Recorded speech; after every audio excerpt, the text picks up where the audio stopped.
प्यारे बच्चों, आज हम कक्षा 7 के लिए सामाजिक विज्ञान की वर्कशीट नंबर 4 करेंगे। वर्कशीट नंबर 4 भूगोल की वर्कशीट है बच्चों। आज इसमें देखेंगे बच्चों, अक्षांश और देशांतर रेखाओं के बारे में जानेंगे। हम ग्रिड के बारे में भी जानेंगे। पिछले वर्कशीट के अंदर हमने पिछली दो वर्कशीट की थी, उनके अंदर हमने महाद्वीपों और महासागरों के बारे में जाना था। देशों, महाद्वीपों और महासागरों के अलावा कुछ आड़ी तिरछी रेखाएं भी ग्लोब और मानचित्र में मौजूद होती हैं। आज इनके बारे में हम जानेंगे। तो बच्चों, क्या आपने कभी सोचा ऐसा क्यों किया गया है, जबकि पृथ्वी पर वास्तव में ऐसी कोई रेखाएं खींची नहीं हैं? ये जो रेखाएं होती है ग्लोब और मानचित्रों में खींची गई हैं, अक्षांश और देशांतर रेखाएं और ये ग्रिड। वास्तव में पृथ्वी पर ऐसी रेखाएं नहीं होती। पृथ्वी को समझने के लिए कुछ काल्पनिक संदर्भ रेखाएं अक्षांश और देशांतर रेखाओं को खींचा गया अथवा माना गया। आइए इनके बारे में जानते हैं। ये अक्षांश रेखाएं आप देख रहे हैं, ये ऐसे गोलाकार रूप में होती हैं ऐसे, जबकि देशांतर ऊपर से नीचे होती है। और इन दोनों को मिलाकर के बनने वाला एक जाल होता है, उसको ग्रिड कहा जाता है। तो बच्चों, अक्षांश रेखाएं क्या होती हैं, देशांतर रेखाएं क्या होती हैं, इनके बारे में जानेंगे। विषुवत वृत्त से ध्रुवों पर स्थित सभी समानांतर वृत्तों को अक्षांश कहा जाता है। वृत्त बनाते ही ऐसे वृत्त होते हैं, तो इन वृत्तों को ही अक्षांश कहा जाता है। जबकि देशांतर क्या होती है, उत्तरी ध्रुव से दक्षिणी ध्रुव को जोड़ने वाली सभी अर्धवृत्तों को देशांतर कहा जाता है। ऊपर से नीचे अर्धवृत्त आते हैं, इस तरह से इनको देशांतर कहा जाता है।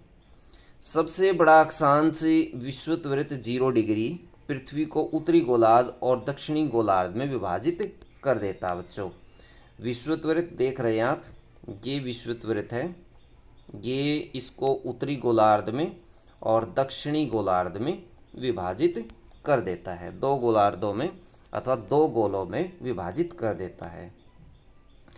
प्रमुख यामोत्तर 0 डिग्री पृथ्वी को पूर्वी गोलार्ध और पश्चिमी गोलार्ध में विभाजित कर देता है। अब ये पूर्वी और पश्चिमी गोलार्ध है बच्चों, ये था उत्तरी और दक्षिणी, और ये है पूर्वी और पश्चिमी। बीच में से जो इधर पूर्वी है और इस तरफ पश्चिमी गोलार्ध। तो बच्चों, प्रमुख यामोत्तर 0 डिग्री, प्रमुख यामोत्तर 0 डिग्री, यहाँ से ये देख रहे हैं 0 डिग्री, ये 0 डिग्री प्रमुख यामोत्तर है। जो पूर्वी गोलार्ध, ये पूर्वी है इस तरफ वाला, और इस तरफ वाला ये पश्चिमी गोलार्ध है। तो इस तरह से ये डिवाइड कर देता है, विभाजित कर देता है। अक्षांश समानांतर होते हैं, एक दूसरे से कभी नहीं मिलते हैं। देखिए, ये समानांतर होते हैं, जबकि देशांतर समानांतर नहीं होते, ये ध्रुवों पर मिलते हैं। ये ध्रुवों पर जा कर के सारी की सारी रेखाएं इस तरह से मिल जाती है बच्चों। उसके बाद है अक्षांश का उपयोग ताप कटिबंध के निर्धारण में होता है। अक्षांश का उपयोग कहाँ होता है? ताप कटिबंध के निर्धारण में किया जाता है। जबकि देशांतरों का प्रयोग यामोत्तर के सापेक्ष स्थानीय समय को निर्धारित करने में किया जाता है। समय निर्धारण में देशांतरों का प्रयोग किया जाता है। ग्रिड, अक्षांश और देशांतर रेखाओं के बने जाल को ग्रिड कहते हैं। इसका उपयोग किसी स्थान की वास्तविक स्थिति को जानने के लिए किया जाता है। GMT Greenwich mean time, Greenwich great Britain में स्थित है। इसका मान 0 डिग्री देशांतर है। इसके आधार पर विश्व में समय का आकलन किया जाता है। तो बच्चों, ग्रीनविच जो है वो इंग्लैंड में स्थित है, ब्रिटेन के अंदर स्थित है, जो 0 डिग्री देशांतर पर स्थित है, और विश्व में समय का आकलन वहीं से निर्धारण किया जाता है। भारत में 82 डिग्री 30 मिनट पूर्व देशांतर को भारत का मानक यामोत्तर माना गया है। IST इंडियन स्टैंडर्ड टाइम भारतीय मानक समय ग्रीनविच मीन टाइम से 5 घंटे 30 मिनट आगे है। ग्रीनविच से 5 घंटे 30 मिनट आगे हमारे देश का समय है। गतिविधि देखिए बच्चों, दिए हुए चित्र को ध्यानपूर्वक देखें। सभी महत्वपूर्ण अक्षांश और ताप कटिबंध को सूचीबद्ध करें।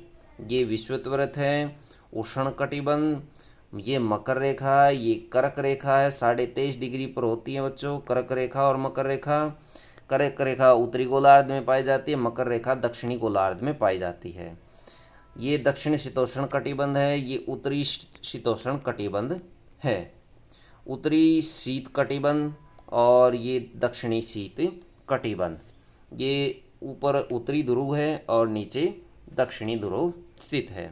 गतिविधि 2 पता लगाएं कि अगर भारत में दोपहर के 2 बज रहे हैं तो ग्रीनविच में उस समय क्या बज रहा होगा। तो बच्चों अगर भारत में 2 बज रहे हैं तो हमारा जो समय है वो 5 घंटे 30 मिनट आगे है, तो इसमें से 5 घंटे 30 मिनट कम चले जाइए। तो बच्चों 5 घंटे जैसे हम चलते जैसे 9 बजे, 9 में 5 हम जोड़ देते हैं, 9 और 5 बच्चों कितना होता है, 9 और 5 14 होता है, 2 बज जाते हैं। 5.5 घंटे हमें घटाने हैं तो इसका मतलब 8:30 बजे ग्रीनविच में समय होगा। तो 8:30 में हम 5.5 जोड़ेंगे तब जा कर के 2 बजते हैं, तो 8:30 बजे का समय होगा उस समय ग्रीनविच में, यदि भारत में 2 बज रहे हैं तो बच्चों ये थी आपकी एसएसटी की वर्कशीट। वीडियो अच्छी लगे तो लाइक करें, हमारे चैनल को सब्सक्राइब करें।